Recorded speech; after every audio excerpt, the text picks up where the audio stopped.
ปล่อยเข้ามาข้อเดียวแม่โอ้ได้แล้วค่อยๆค่อยๆ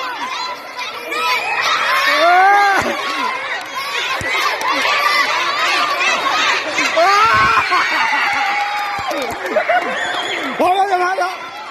แค่อะไรเนี่ยมุน1 2ขึ้นละไปไกลกว่า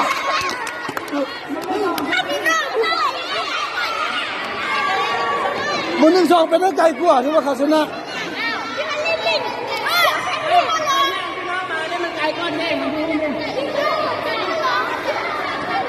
อีกหอบหนึ่ง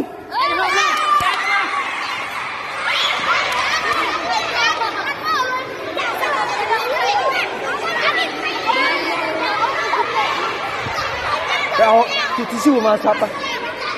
ทิชชู่มาซับใครโยงห้องกัน